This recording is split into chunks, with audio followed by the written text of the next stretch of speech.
Hey, hey, hey, hey, hey. How you doing? It's the Soulful Cream Podcast. And I am Cream Diggler. And I am Soulful Mexican. And we are really happy to be here. I know you got me 2 weeks in a row. What is I going on? know, like you're gonna get me used to this. Get me used Right. to this. But I understand trips come up, and No, where I don't have any uh, other trips for about another 3 weeks. we were talking about before we came on about how one of our friends on social media is on a trip right now, and I was thinking about how much I wish I liked traveling more. Like I don't really. I like the idea of traveling. I like being there, maybe even being in the hotel, going to dinner at a place I haven't been before. But the idea of getting to the airport, to the location, just all those things, it kind of turns me off from traveling. Like my I have a passport. She's a little dusty because I just you know I got to get the best seat on the plane because I got wide hips. So I need I need a real We call that wide back syndrome. yes wide back syndrome. She got that. them So I broad, need them beefy broad shoulders need okay some room. thick thighs. I need some space on the plane. So that means I got to pay for a more expensive seat. It is not. It's just not Comfortable.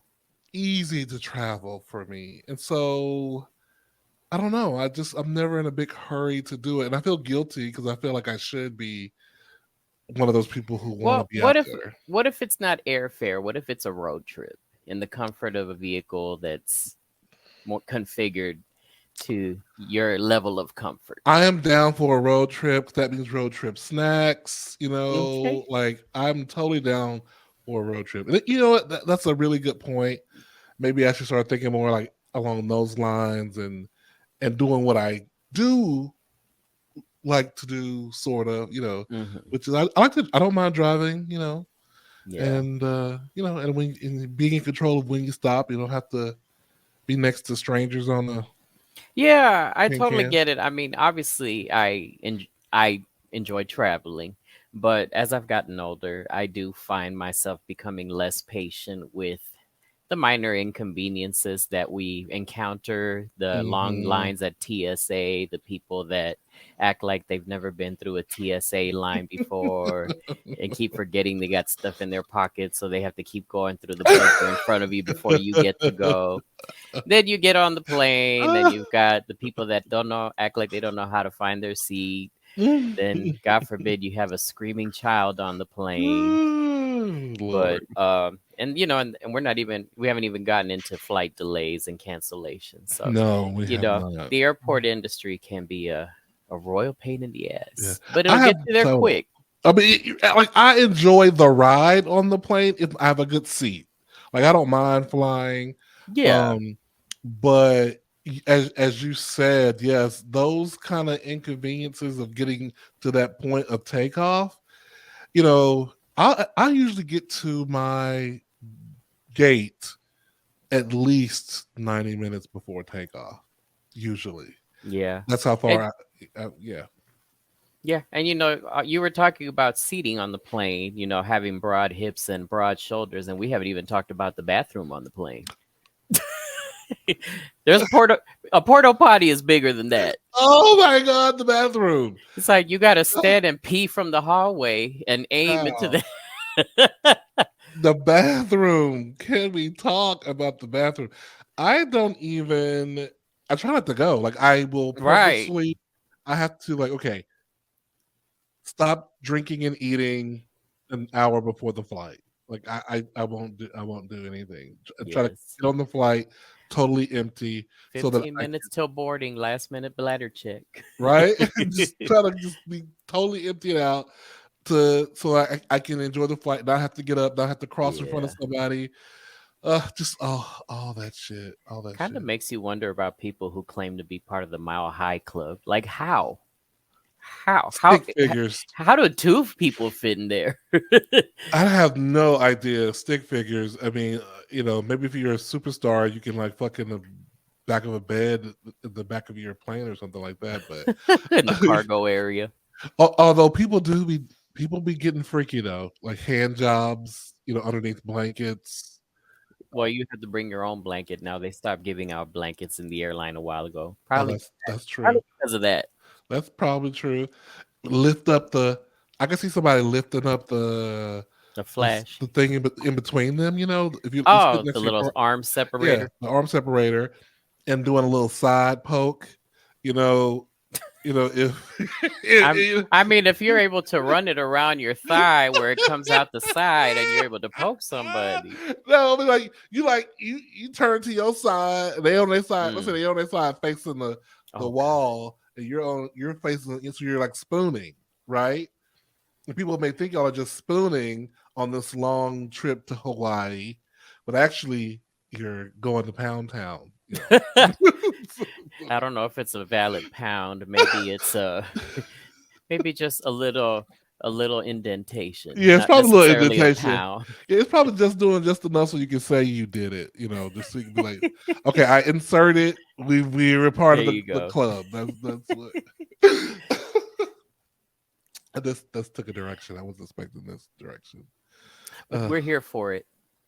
we are here for it, aren't we? We really are, Yes. and I know you listening are here for it too. You know who wasn't here for something? We talked about Mother's Day a couple of weeks back, but I didn't get a chance to ask you a question. I want to ask you about it. Did you go see your mom for Mother's Day? Were you able to see her? I did not. She was out of town. Oh, okay. But yeah, my aunt and all the mothers decided to take a trip to Costa Rica. Oh, well, good for I know, good them. for them. Good for Good for them. them. Get But it, mothers. right. But they'll be Yeah. back in town. They're actually in town today, so I'll probably get to see them this weekend.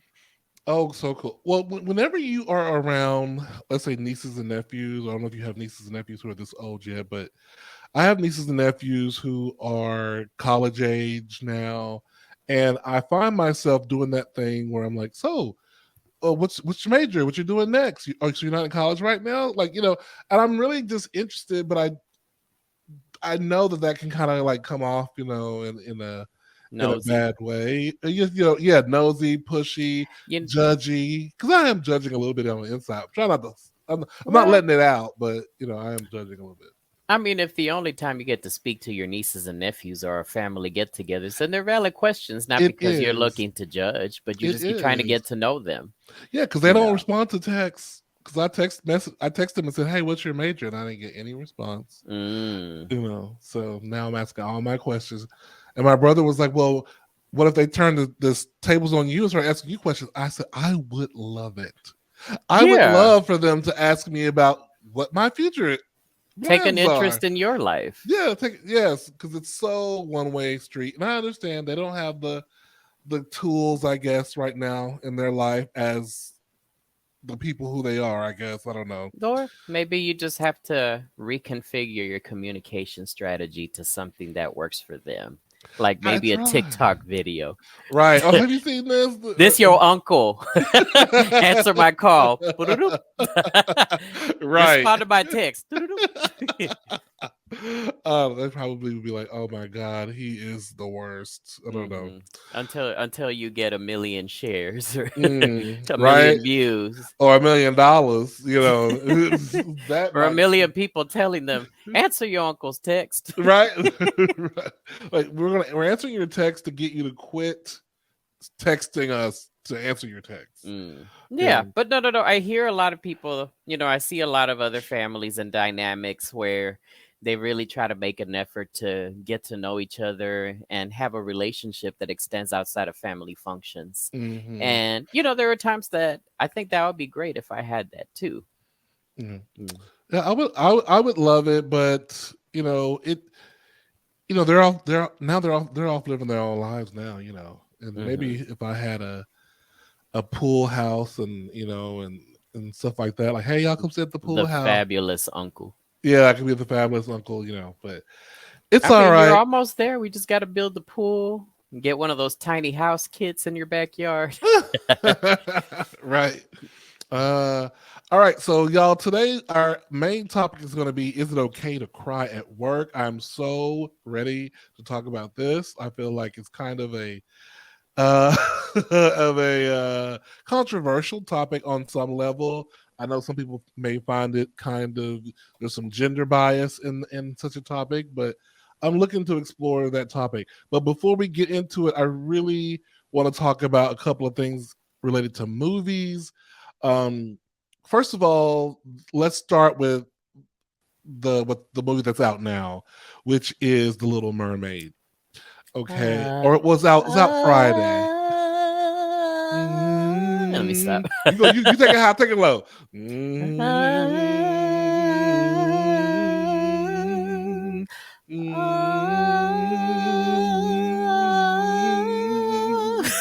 Okay, that's all I got. That's all I got. okay, have you been watching the previews on TV for that show? Have you seen I previews for I Little have Mermaid? seen the previews. I've been excited about it for months. I am too. Every time I see more and more of Hallie, she seems more and more natural. It seems more and more like, why was this ever a problem? Because she is so good um, at this. Of course, the voice, the look, just the energy. I mean, what a great casting job. But even Melissa McCarthy. Well, I'll let you go first. You go first. What about Melissa McCarthy? About what you got? What you think? You know, I was actually like shocked when I saw they cast her for Ursula. And I Hmm. really have no opinion about it. I was like, I just got to see it. Right, right. Melissa McCarthy has been accused by many to be a one-note actress, that she doesn't really act. She's just Hmm. reading lines and being herself in every Mm. single role she plays. But and whether it's true or not, I feel like she's not going to have room to do that playing Ursula. No, If she's going to play Ursula, she needs to give us Ursula, not Melissa McCarthy. for real though. And the audience is not going to be forgiving if she gives us Melissa instead of Ursula. And honestly, I don't even think Disney would have onboarded her if they didn't think she could do it. So I'm very Right. eager to see what she's going to do with that. Yeah, I agree with you. I don't think they would have. I mean, who is she to risk bombing? A movie and a iconic character if they thought, oh, I don't know, if she's going to do a great job. So I know Hmm. they definitely thought she was going to do a great job. I have every confidence that they thought that. And I think that she probably will do a good job. I'm trying to get my English right, y'all. Uh, she probably will do a great job. However, though, whereas to me, you know, that's how you always preface a critique. In my opinion, um, the role of Ariel as play is kind of a generic princess kind of part. You know what I mean? There's not. It's a generic princess part. I mean, we love Ariel. I'm not hating on Ariel, but that's what it is to me. But the role of Ursula is a very unique villain part to me, with some very unique song, with a very, very unique song, one in particular, and some really like cool sayings that she has and phrasing that she has from the cartoon. And for me, I feel like I am coming into the movie hearing that voice in my head. And every time I hear Melissa McCarthy's voice, I hear the echo of the original. And in the sense, not that Melissa McCarthy is mimicking it, but in the sense that the echo that the original is ever present. Hmm. So I'm comparing instantly. Like even when she said like, "Oh, something it's tough, isn't it?" In the previews, there's like a line where she says, "Is it's the abbreviation for isn't it?" She says, "Isn't it?" And just even the way she said it, of course, was slightly different than what the original did. Uh, but I was like, the original was better. So I don't know, and I don't. And she shouldn't copy. She shouldn't copy. She does have some big shoes to fill, at least for the adults. For the Yeah. younger generation that wasn't there to experience the first Little Mermaid, this is a clean slate Oh, for you're them. totally right about that. How lucky But for them. Yeah. yes, but for us, yeah, she has some very, very big shoes to fill. Yeah, she does. I think, and I know it's probably going to come up about the color purple. And maybe I'll just wait until then to see this little piece. But it's just, I think a safe space for movies going forward might be the adaptation word. Ah, this is an adaptation. Yeah, I agree. That is a good word for that. Yes. But the reviews for the Little Mermaid have been generally awesome. I think probably the most critical thing I read so far. I try not to read a whole lot of reviews, but I read one or two, and I saw a lot of headlines, but I only read one or two. And the one that I read that had a little bit of criticism was talking about the amount of special effects could be a little a little overwhelming, but that Hallie pushes through all that, and it's still wonderful despite so much special effects Hmm. in the show. But I'm looking forward to it. I keep saying I'm going to the movies and I never go. I was going to go see. I was going to go see the what's the last Disney one? The final the trilogy of Star Lord. Um, Oh, the Guardians of the Galaxy. yes, Guardians of the Galaxy. Yes, I was gonna go see that one. I'm sure it's still out. I haven't seen it yet. Is that Maybe. why we see so many movies when you're in town? Because you won't do it when you're home, so you're here. That's when you're motivated. Yeah, I think that must be it. It's so hard for me to leave the Let's go house. see a movie. Okay, we're done. We're already here. Let's stay and watch another one. Okay. That's exactly it. Because when I'm home, it's so hard for me to leave the house. It really is. Your home is cozy. Yeah, I mean, You've got snacks. You've got all these shows and yes, movies. exactly. Can You you have your spot on imagine? the couch like Sheldon and Big Bang Theory. I do have my spot on the couch. I mean, can you just imagine if I had like a movie theater at the house? It'd be like there's Or no that movie reason to theater seating. leave. Yeah, the movie theater seating. There's like no reason to leave the house. You can have food delivered. Only reason to leave the house is to go to work. That's it. And I guess to go to the gym. But if I was rich enough to have You a know movie what? theater in the house, I could have a gym in this fantasy. Doesn't have to be rich. You just got to be strategic. If you have that extra bedroom you're not doing anything with, turn that into the theater. In fact, I'm gonna try to find me one of those little miniature popcorn makers, old school popcorn, and put it in there just to really give you the experience. We got a Okay. movie going, we got the theater seating, and I smell fresh popcorn. Oh, bitch. Oh, girl. That sounds like a dream come true. And speaking of dream comes true, let's talk about the Color Purple musical. So I have the trailer that I don't think it's not going to play sound, but you and I are going to talk over it and talk through Hmm. what we're seeing and what we're feeling I as we're know. watching it. I don't think Yeah, and let we'll me probably see a familiar face in there too after talking about the Little Mermaid. so let me know if you can hear sound uh Oh, okay. when I'm playing this. I don't anticipate that you will, but we don't need you to hear sound because we're going to be talking And you're over it anyway. and they're gonna watch the movie. And you're going to watch the movie exactly. So let Oh, us I get hear the sound. Today, our teacher taught us about a place called Africa.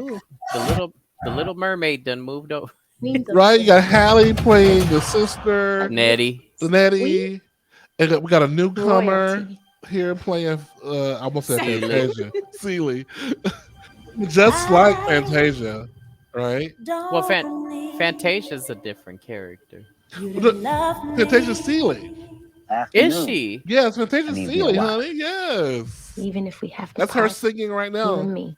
Because Yeah, this I is just the. didn't realize. I I thought maybe she was like older Seeley, but I didn't realize that get was off her. my Oh no land. no no no! That was no that I write you every day. that's an actress who's looking like Nothing but that can keep me from it. Fantasia.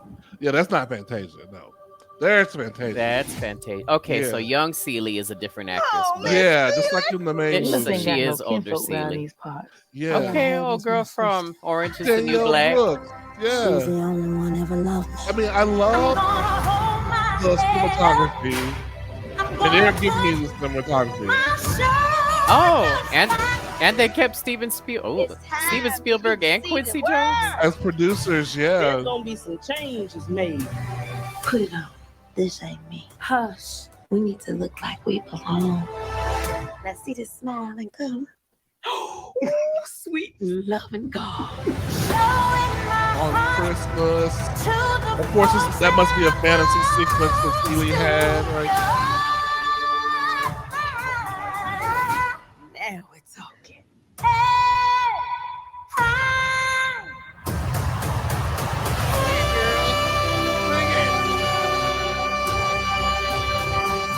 Lots of theater people in this show. Get your training, kids. Get your training. Dear Seeley, we are more than just kings and queens. We are at the center of the universe. Yes, love, love, love. Well, they came out swinging with this They, casting. they did. I'm kind of surprised with Taraji as Suge. Yeah, I me mean, too. the acting will definitely be there. It will. Yes, it will. I just, considering what Margaret Avery looked Yeah, like, Taraji's a whole different whole end of the different. spectrum. Yeah, But she is. the She acting is. the acting will certainly be there, and I'm very intrigued about that one particular scene with Suge and Celie and how that's gonna look, and how committed Taraji's gonna be to that Mm. moment. Well, in the if they, I'm curious because this show, this adaptation, Hmm. um, is from the theatrical adaptation, the stage adaptation on Broadway of The Color Purple, the musical. Hence, Hmm. that's why we heard Fantasia singing. For those of y'all out there who don't know this, so when you go see this show, there's going to be lots of singing. Uh, it should be because that's what they're basing it from. So, Yeah. um, they didn't. The lesbianism was definitely clearer to me in the Broadway version than it was in the original movie. Like, In the Spielberg original, yeah. yeah, Even though it was even more clearer in the book, but yes. So yeah, so like you, I am curious as well. You know, kind of harkening back to my comment about Ursula, I'm just going to have to say Danielle Brooks as Sophia. you better bring it. Well, I mean, Oprah's right there, so Oprah, if Oprah's watching you play play Well, Sophia, you know you got to bring it. well, the thing is, I have no doubt that her acting is going to be good. I think she's going to suffer from the same thing that I was talking about of suffering Melissa with Lewis McCarthy. McCarthy, which is I'm going to keep hearing Oprah's version in the back of my mind, Hmm. right? I'm going to hear because her delivery was so specific and so to me it just it was the choice, right? And so to see Danielle Brooks sitting there talking in this very there wasn't very much Southern dialect there when she was talking. I didn't hear it, at least not when I heard in that clip. So I'm already she kind of losing me. I'm like, where's the accent? I mean, I ain't saying you got to have a down home like you just finished slavery accent, but I need something. Some kind of commitment to the character and the era. Yes, exactly. Give me a little bit of that. So I'm already questioning. The direction I know is going to be fabulous. I follow the director on Instagram. His name is Blitz, but oh my gosh, I'm not going to pronounce it right. His first name is Blitz. Last name starts with a B. Um, I know you're very good with phonetics, so I'm gonna let Soulful do a quick Google search and see if you can't find his name and see if you can hit us with a Blitz pronunciation. Bazawule. Blitz Bazawule. Bazawule. Bazawule. Uh, who is Fortunately for me, a lot of West African names are. I'm assuming, I could be wrong, but but a lot of is West Ghana from African West Africa? names.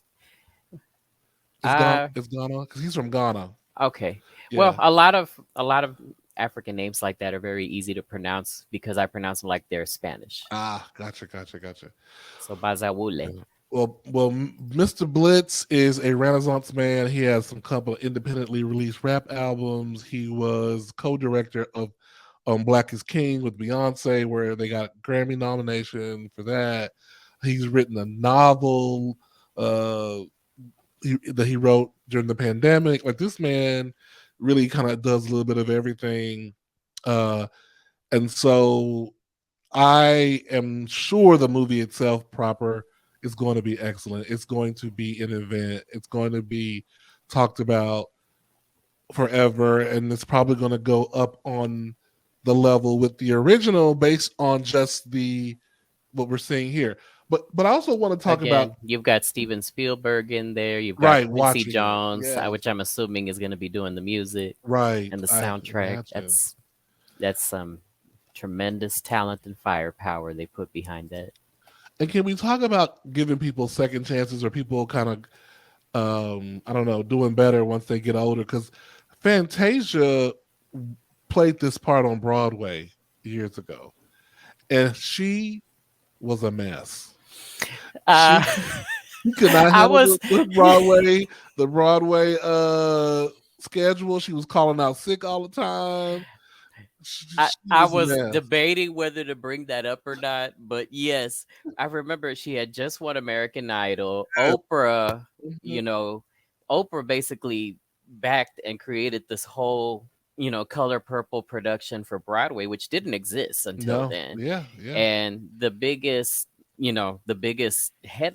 headline about it was that Fantasia, the winner of American Idol, was gonna, she's gonna be the lead on it. yeah, So it was just tremendous. And it was a great time for Fantasia. She had just won American Idol, yeah. but it had also come to light that she did not graduate high school. She Hmm. wasn't, she didn't even have rudimentary education Right. completed like that. So, I mean, who on earth gets an opportunity like this when that's the type of background you come from? Yeah. So I was extremely disappointed when I had heard that she had been not showing up and canceling shows. I mean, I know for me, if I were to be going to a production, expecting to see someone like Fantasia to play that role, and then I find out, oh, there's been a change where the understudy's going to perform tonight. Like, damn it! okay, okay, I really, really wanted to see Fantasia. Yeah. So yes, Yeah. since you put it in those terms, I definitely look at it as a second chance and hopefully redemption. She's had a great career She has since had a great then, career. Yeah, yeah. but I don't But know. yeah. Oprah's not somebody I'd want to screw over. Well, it just goes. But I'm sure. You know, how long ago was that? It's been over. I feel like it's been. 20 years, about Yeah, I feel 20 like it's years. a couple of decades, right? So it took her People grow. a couple of decades of proving her growth and proving that I am not that kid who I was at that time because people change. You know, I mean, hey, they got through production, they closed it, production's over, so she made it. So I am just so enthusiastic about this show coming. So I'm really excited. Well, I imagine there's less pressure in filming a movie than there is Oh in yeah, doing a live totally, Broadway production. totally. You And she you got that you miss the day to recording. record. You miss a day of recording. It costs the studio money, but when you come in, they'll just record what they can and wait till you come in. You Yeah, miss a live production, that hurts everybody. exactly. So, but hey, I'm thumbs up to the Color Purple musical. So people are up in arms about. Okay, let me just ask you a question. Do you care? Does it matter to you if heterosexual men play gay parts? Me personally, it does not. It doesn't In matter to fact, me either. some of them are excellent at it. Uh, I think about the case that comes to mind is Modern Family. Yes, You have yes. the gay couple, Ed O'Neill's gay Yeah. son and Cam his and Cam, yeah, and his son, the redhead Jesse Ferguson, I can't remember his name, yes. but he's gay in real Mitchell. life. Mitchell, Yeah, yeah. Mitchell. He's gay in real life. It's Cam, the husband, that's straight That's in real actually life, straight, but yeah. he is so much more flamboyant. And it's not even like stereotypical flamboyant. It's Like, real. It I have feels a hard real. time Yeah. believing this man is straight in real life just because of how he sells it. Yeah, totally. I don't feel, I think people always stay trying to jump on the movements that people of color start.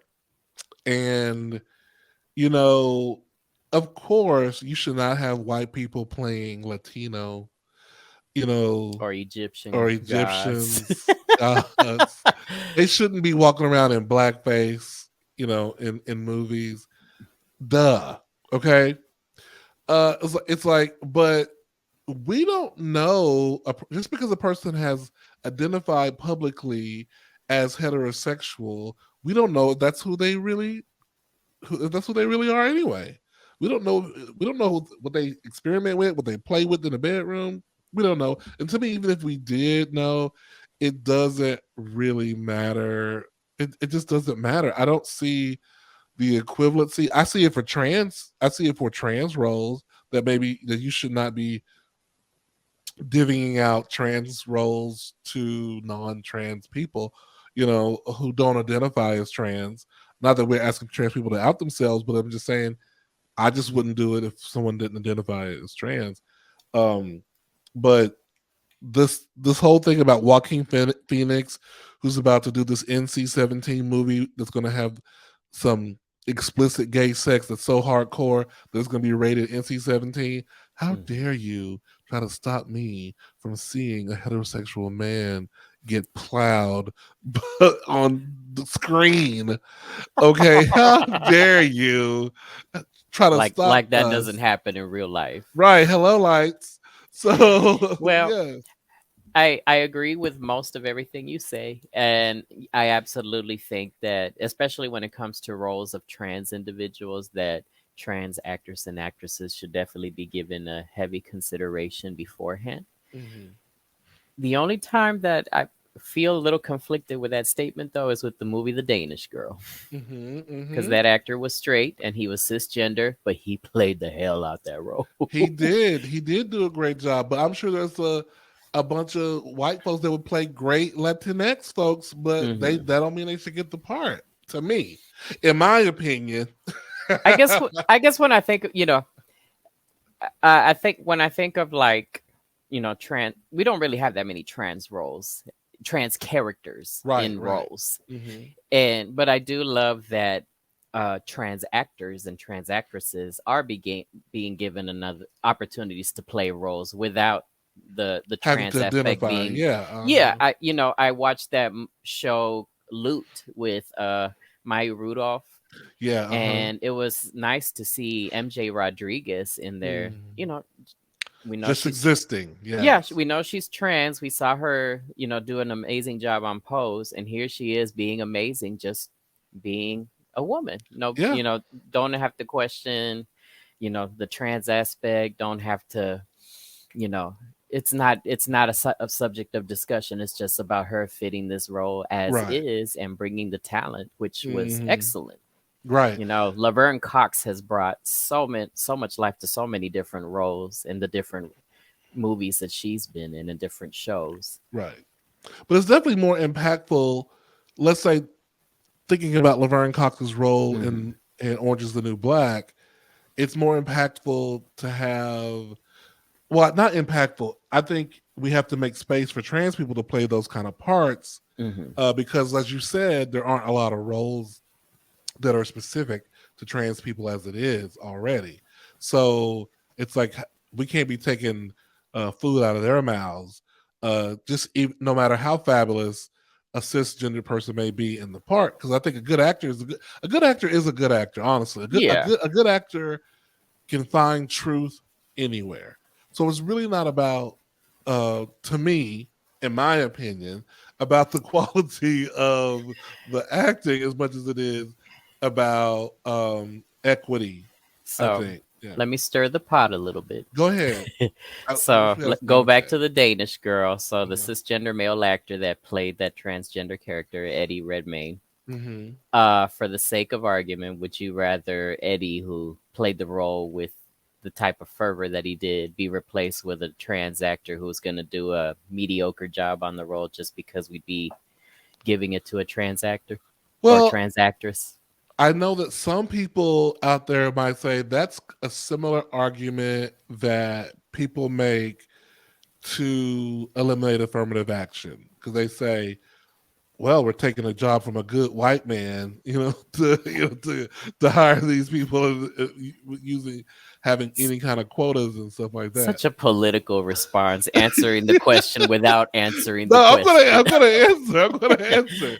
But what I'm going to say is that I would, and I say that to say,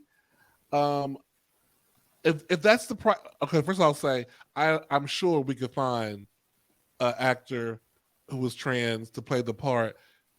Maybe they didn't even know they could play the part. We may have to maybe you have to really beat the pavement to find the person, because the person has never thought that the industry is for them, so they're not out there submitting for jobs and things like that. So it may take a little extra effort, but we have to do that. Well, just to save us on this discussion, if I Yeah. was gonna cast somebody else on the Danish Girl, consider somebody and actually think they could do it just as well as Eddie or better, Hmm. I'd consider Elliot Page. Yeah. Elliot Page would do a good job You with know, that. prior to the transition, Ellen Page had a lot of excellent roles in movies. So I think Hmm. getting a role under Elliot and playing this, well, it might be interesting because it'd be transitioning the other way, Yeah, I'd be interested to hear which actually how would they make felt it about even that. more interesting. It would be. It'd be very interesting. It's like, yeah.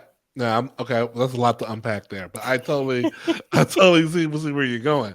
Uh, we're gonna talk about one more hot topic, then we'll go into our main topic because we've had such a good time. We haven't even got to our main topic yet. Um, a TikToker was recently arrested because he I think I sent you this. I think I sent you this You in the. did. I In watched. okay.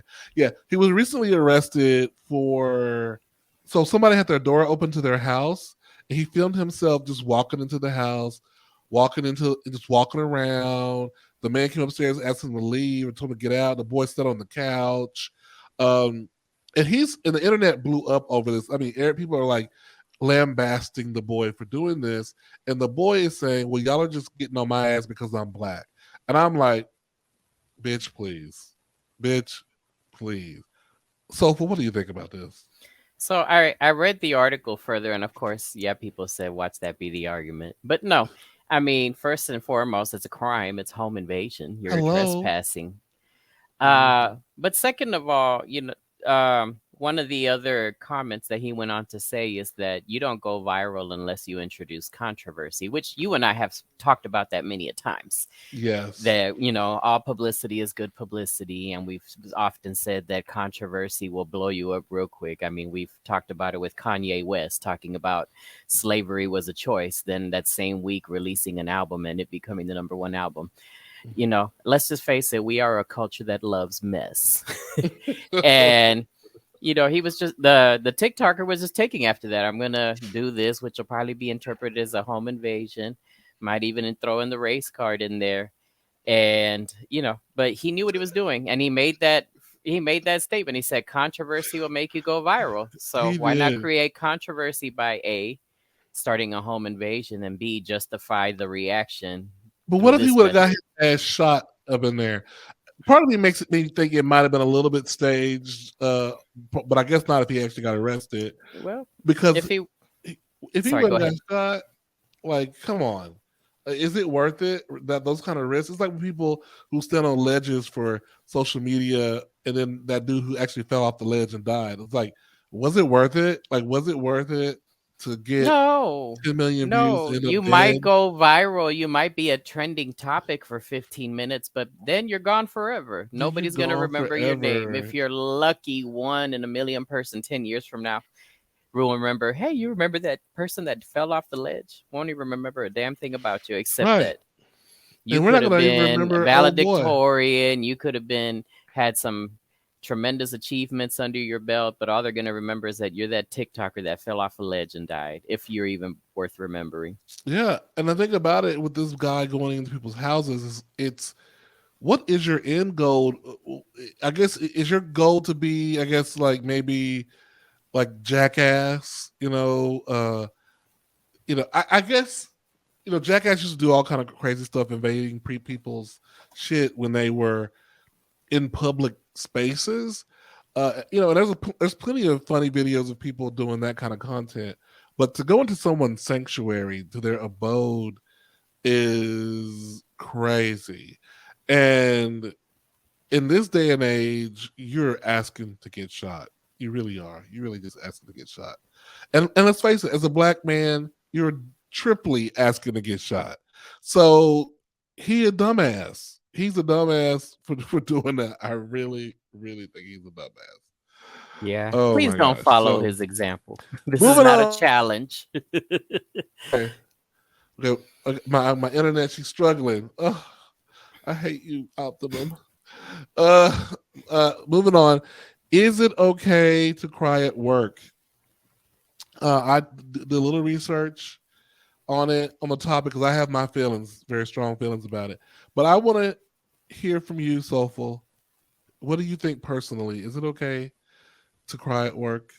Let's let's clarify. When you say cry, are you talking about let me find a quiet office and just discreetly let out a few tears, or are you talking about just having a a meltdown or sob session in your cubicle while your coworkers are looking around wondering what's going on with you? The latter, yes. You are crying in front of people openly, openly weeping in front of people about your hard day, about how stressed you are, not about the fact that your mother just died or something like that, or your sister just died. Nothing, no trauma, but you're letting work related stresses cause you to break down in front of people that you work with. Is that okay to do Well, on a regular basis? if it's happening on a regular basis, you probably need to seek some professional help. Uh, I personally do not. Uh, I guess because I've been a supervisor at work and such, and I'm always trying to be the strong one for my team. So I've Mhm. always been very particular about showing any indication of weakness. And for me, Mhm. showing breaking down and having vulnerable moments like that at work, for me, feel like a weakness. So if I was Mhm. gonna have a vulnerable moment, I would definitely find me a quiet space. Yeah. But I have had employees in my team do that, Mhm. and one of them more frequently than others. And usually the trigger was stress related, but the Uh-huh. reality was that she had a lot going on in her personal life, things Mhm. that she couldn't fix or just was avoiding addressing because it was kind of overwhelming to fix. So she was trying to pretend it wasn't happening by burying Mhm. herself in work. But when you do that, you have meltdowns It at work. comes out. Right, right.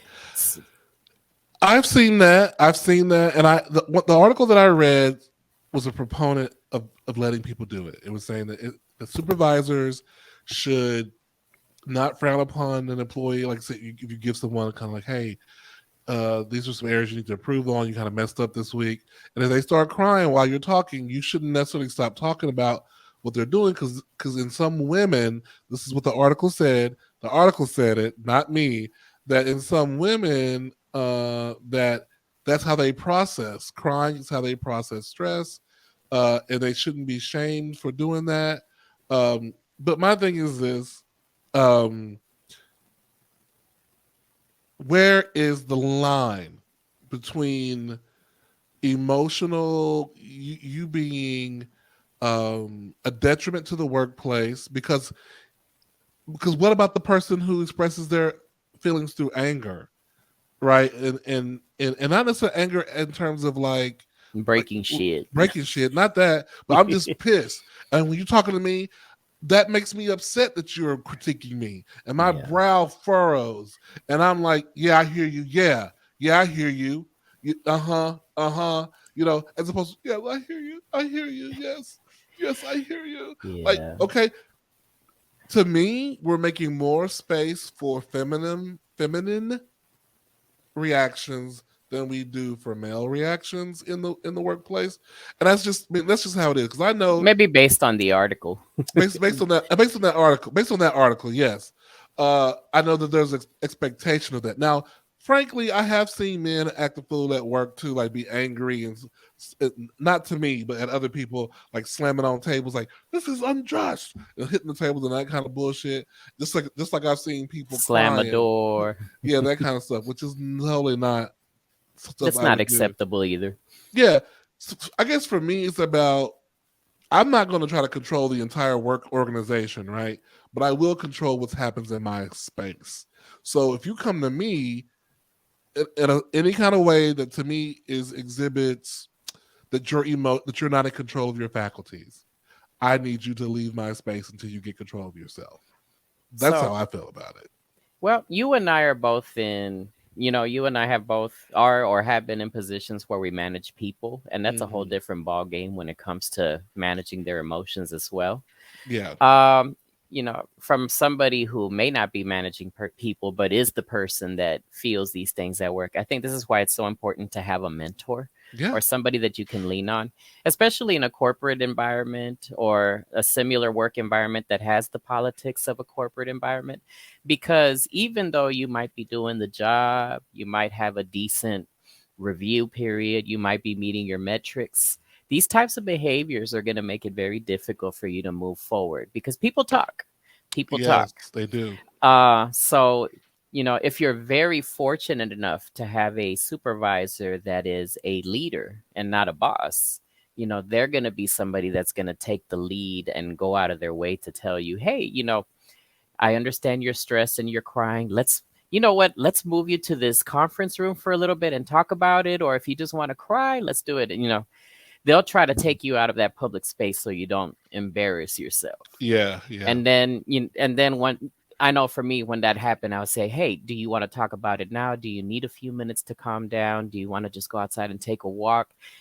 Let me know what I can do to help you, get yourself together. And then once But you get what yourself together and you want to talk about it, let's talk about it. but what if that is episode number 4 of the month? I'd still do it, but at that point, I start documenting the incidents and have a little Yeah. paper trail for HR to know. I mean, HR would want to know anyway. Hey, They would this want to person. know. Yeah. Yeah, and especially if companies offer employee assistance programs, they're there Yes. for you for Mhm. those reasons because we acknowledge that your supervisor, no matter how well they may be at their job and in trying to help you manage your emotions, they're not trained professionals. So that's Exactly. why companies offer employee Mhm. assistance programs. So if you're somebody who clearly exhibits symptoms and behaviors that are in dire need of Mhm. assistance and you're just declining to take advantage of it, that is also going to be something that the company and HR are going to look at. Yeah. You clearly have a cry for help Mhm. and you're not doing anything about it. This is, we're sorry that you're going through this, but we've offered you all the help we have available and you're not taking Yeah. it. We have to protect our other employees too. But to me, and this is just my opinion, my personal opinion, that it really exhibits a lack of self-control to do that regularly. To me, it is someone who has a privilege of not having to keep their emotions in check. Because as a black man, I could never cry publicly at work 4 times in a month, and people Nor just, you nor know, could you get angry. or Nor could you get angry. get angry is a definite hell no. You wouldn't be where you are today if they thought of you as the angry black man at work. Hell no. So to me, it reeks of privilege. It reeks of lack of self control and lack of having to be accountable for your emotions, and how you're, and not just accountable for your emotions, but how your emotions affect the workplace. Because of course, people at that point, people are walking around you on tippy toes, Eggshells. eggshells. They're feeling awkward. What do I do? What do I say?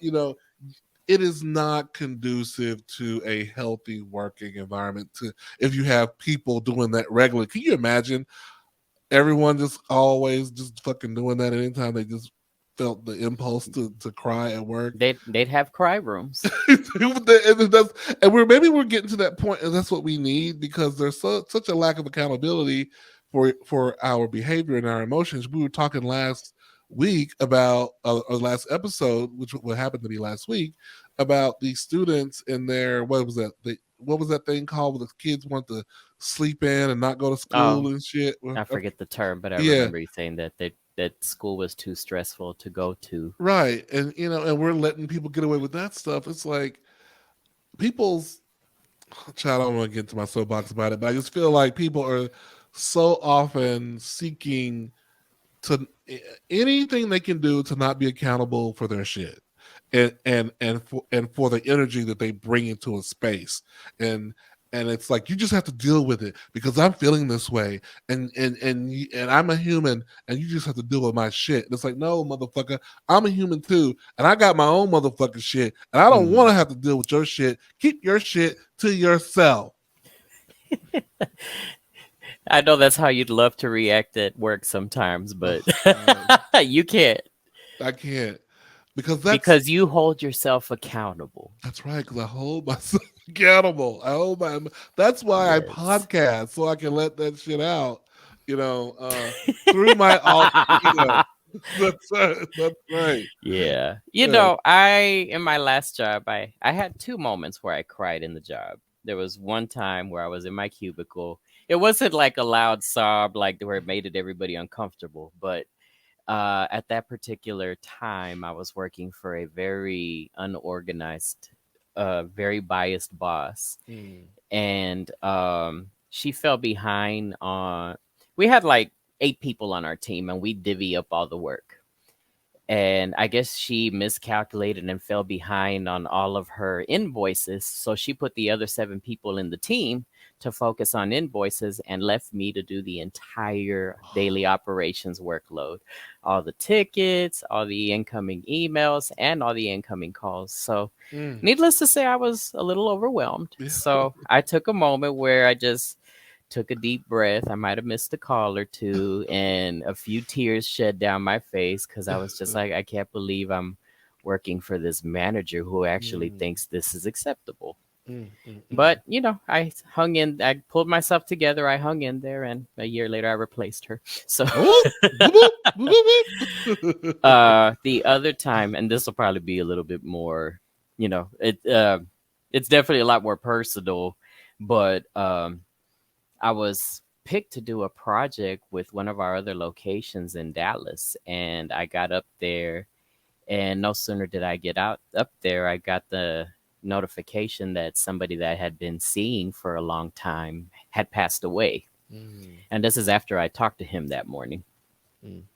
So, needless to say, that news hit me like a ton of bricks, like I got stabbed in the gut. Mm. But because I was there for this once in a lifetime opportunity with the company for this 3-day project, I kind of sucked it up Mhm. while I was at work just long enough to smile and make my connections with all the other departments and everything. And when I got back to the hotel room, I let loose. Mm. And that next morning, I went in there. My boss was actually located in that particular office. She and I reported to her remotely. But I got in first thing in the morning, and she said, "Hey, we're just gonna go into this meeting real quick with these other people, blah blah blah." And I started walking, and I felt it hitting me again, and I Mm. stopped her, and I was like, "Before we go into this meeting, I just need 2 minutes to talk to you." And she was like, "What?" Yeah, it's like, yeah, it's fine. Which she knew it's not. It was very unusual for me to do that, but Right. Right. I pulled her into an empty conference room, and I just started sobbing, and I told her everything that happened, like my significant other passed away, and Mm. and she just, I also came out to her in that moment, Mm. but but she just gave me a few minutes. She apologized. She's like, I have like whatever you want to do, let me know. And it's like, if you don't have to do this meeting, I can handle it. It's like, no, no, no. I just need a few minutes to pull myself together. I'm here for this. I'm not going to get this opportunity. And, she was very patient with me.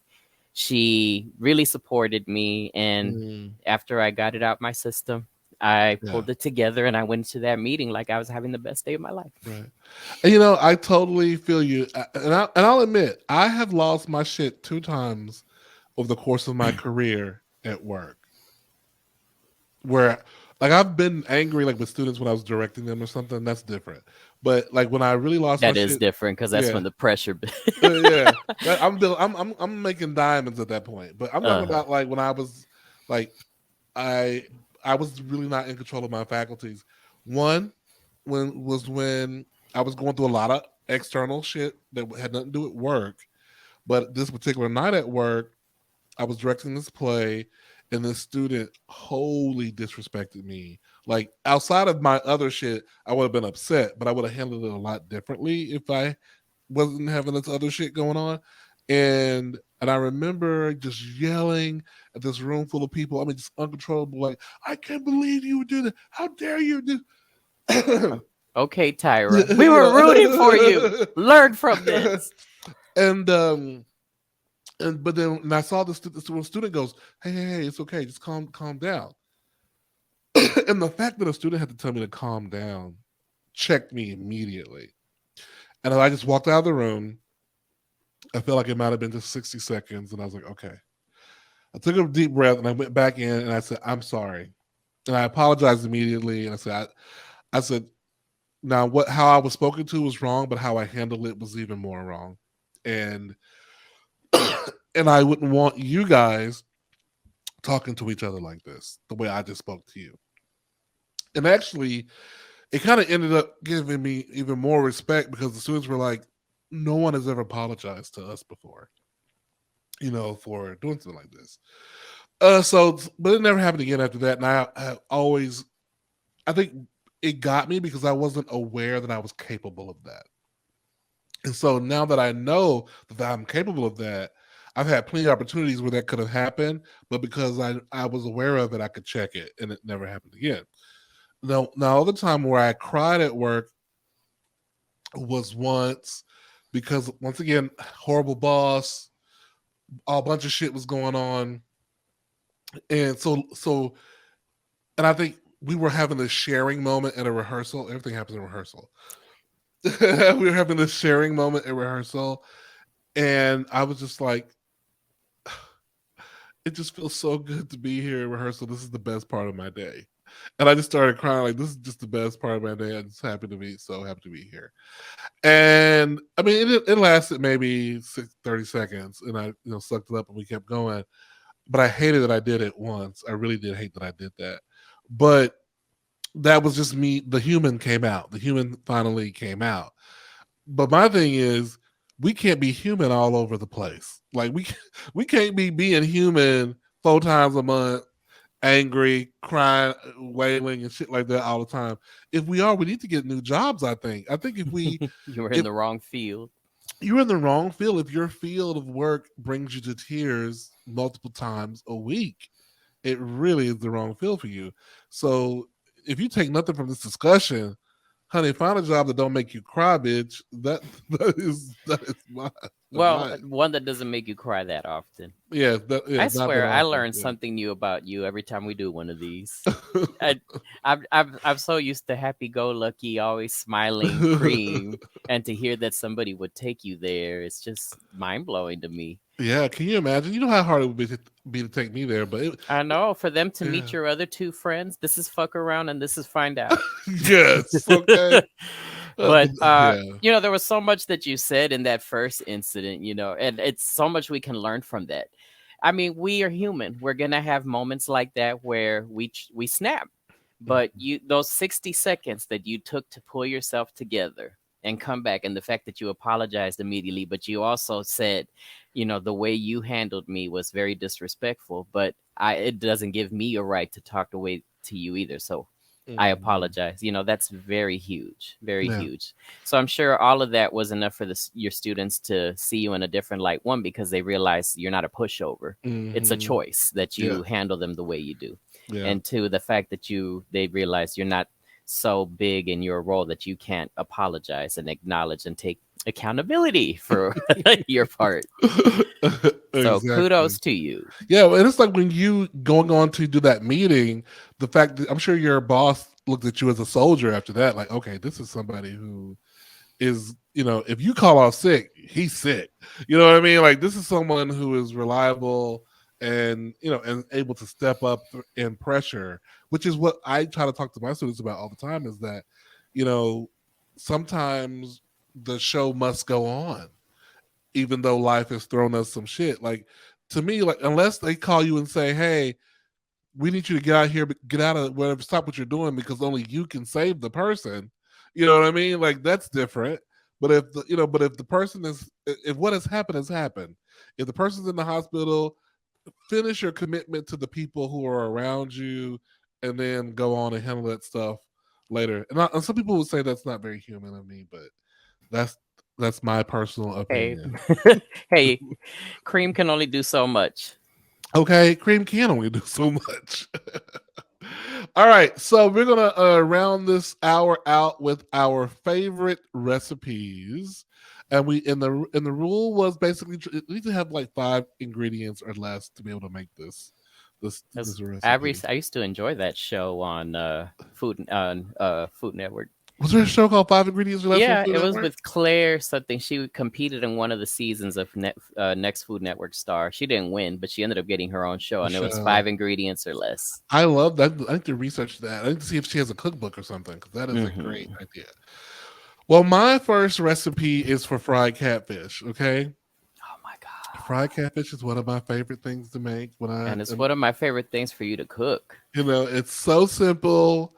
Is I'm just going to tell y'all my secret, which is really not a secret because everybody know about it. It's just fresh catfish fillet. You gotta get the fresh stuff. Don't get the frozen stuff. It just doesn't taste the same. Fresh catfish fillet from your supermarket, and then you get oh fuck. Now I'm forgetting the name of the breading.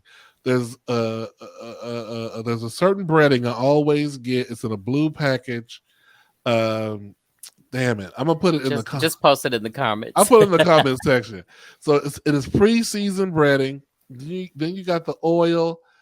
And see now, depending on how, and you can stop there. You could just wash the fish, bread it in the breading, and fry it. Or you could put mustard, coat the fish in mustard before you bread it, and then fry it. That adds an extra to the thing. I don't know if that's umami, but it's a zing. It's something. It's adding something that's really good. See, I think where the magic happens is the fact that you cook it in a cast iron cauldron like a witch. That's true. I do cook it in a cast iron culture. That is very true. That is very true. Ah, yes. Oh, yeah. That's right. The Louisiana fish fry. That's the name of it. Oh, you're so good, Soulful. Yes.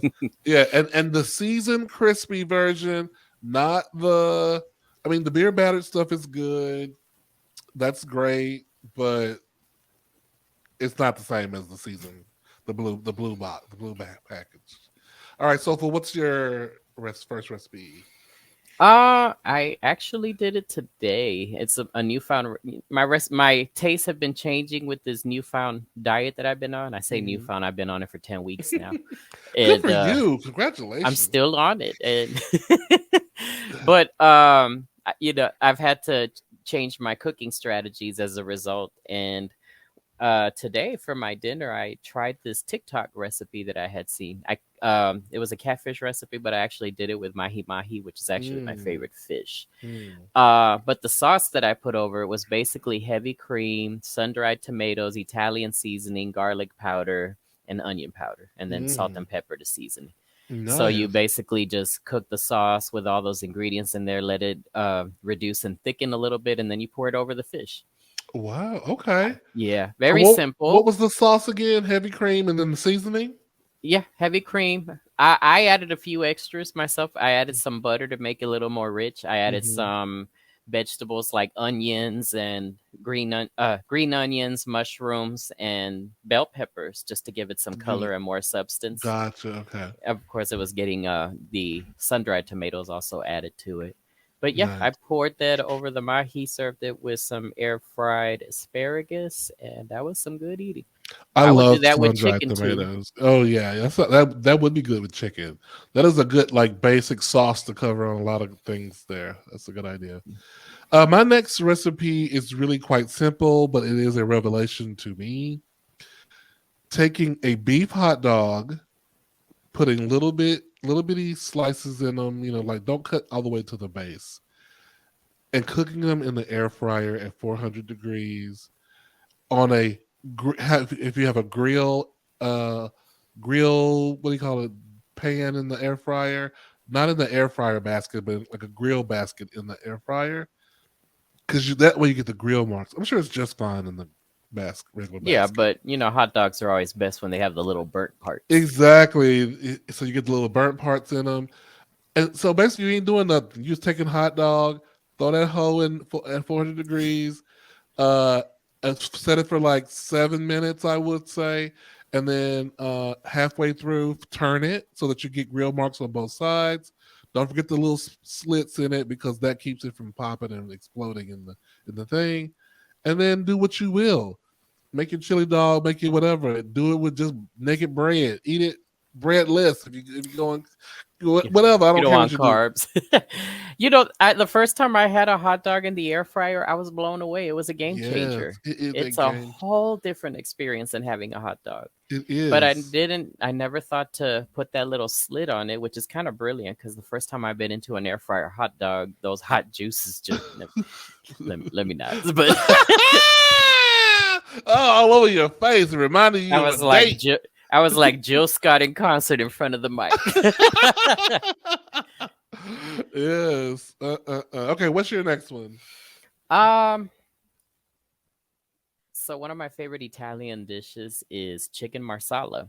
Mm. And I learned how to make it at home because I just love it so much. But I've modified the recipe. I think an authentic Italian might be like, that's not marsala, but hey, it's my kitchen, my rules. That's right. So obviously you need chicken. Chicken breast is ideal. Boneless, skinless chicken breast is what I use. Pasta of your choice. I personally like the bow tie pasta, the farfalle, for this. But so you cook your chicken separately, or you can cook it in the sauce. Whatever you prefer, whatever works best for you. The pasta you cook the way you would cook pasta, boil it for 8 to 10 minutes until it's al dente. The sauce is marsala wine Okay. and chicken, and I like using a chicken stock just because it's stronger, about equal parts. You get the taste that you want. Let it slow simmer and reduce, and just add you some seasonings of your choice. I like garlic powder, Italian seasoning, and some seasoned salt and pepper. I like adding mushrooms to it.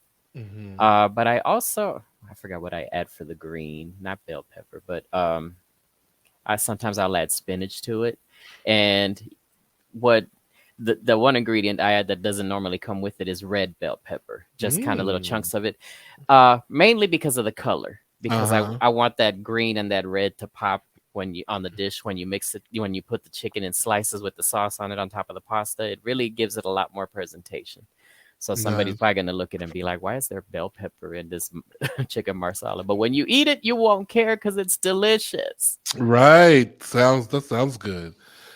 And speaking of good, my final dish. Okay.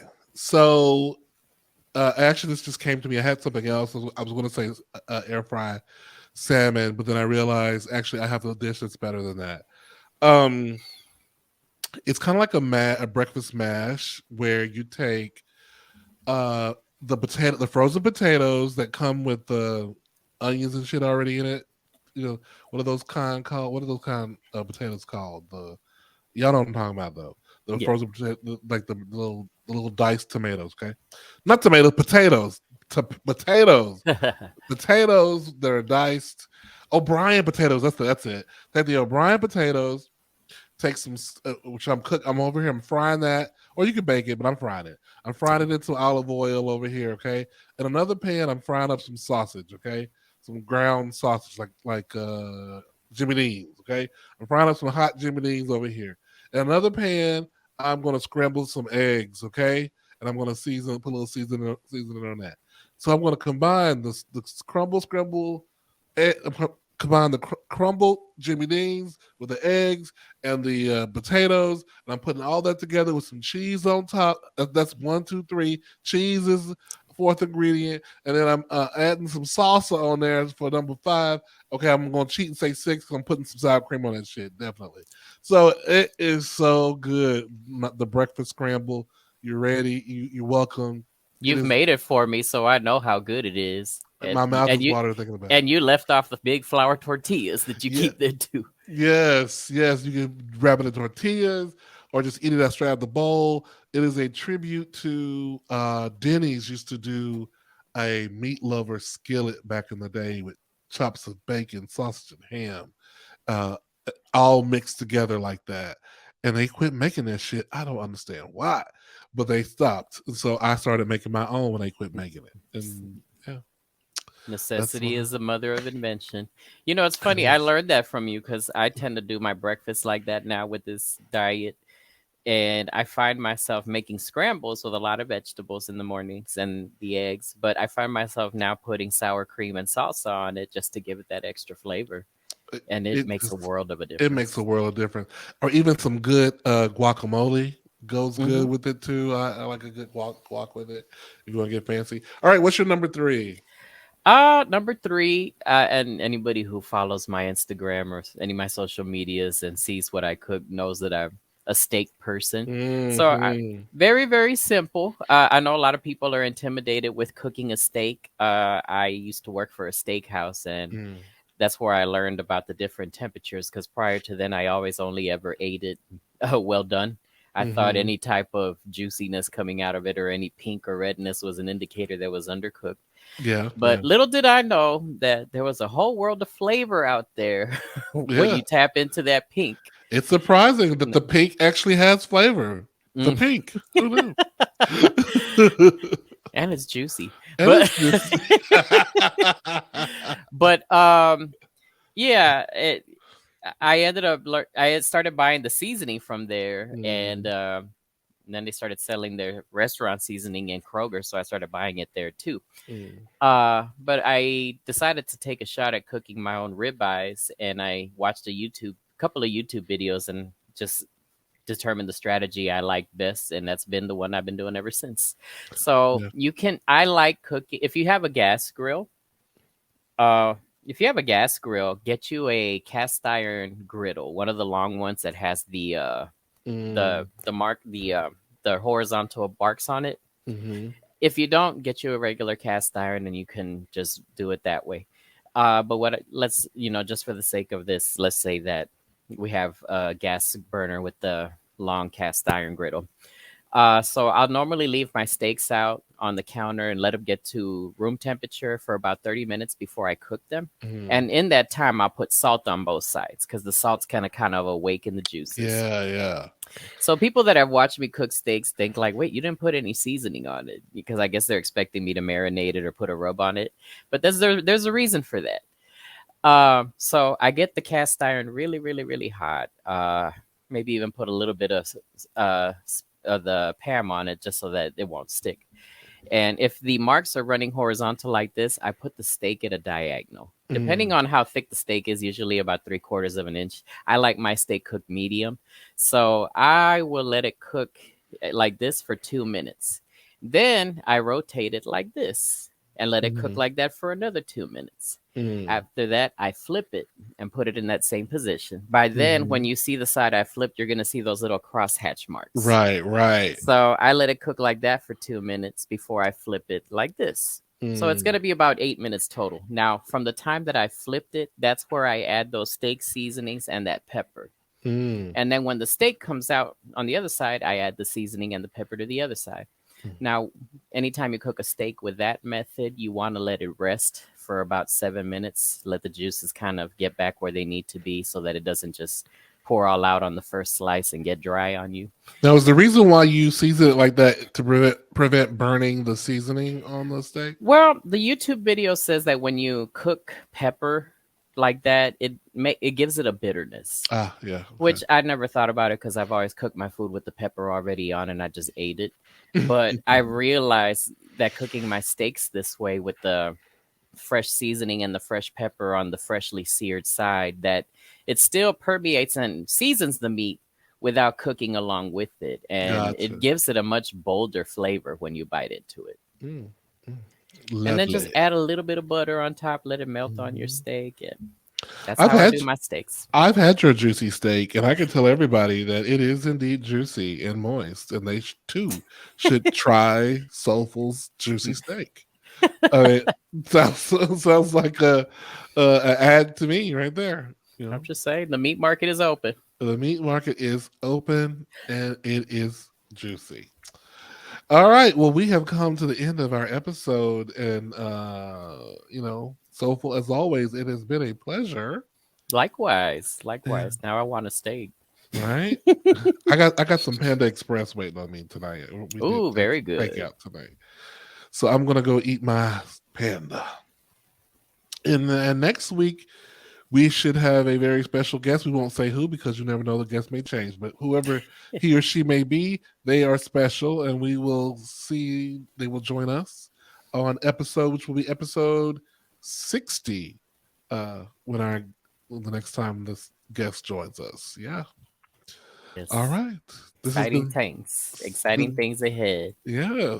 What was that? Exciting things? What was that? You said Exciting things ahead. Yeah. Oh, the I heard what you accent said. The I accent heard- came out. I Yeah. was like, what did you Let say? me make it. All right. All right. Thank you, Soulful. Love you so much.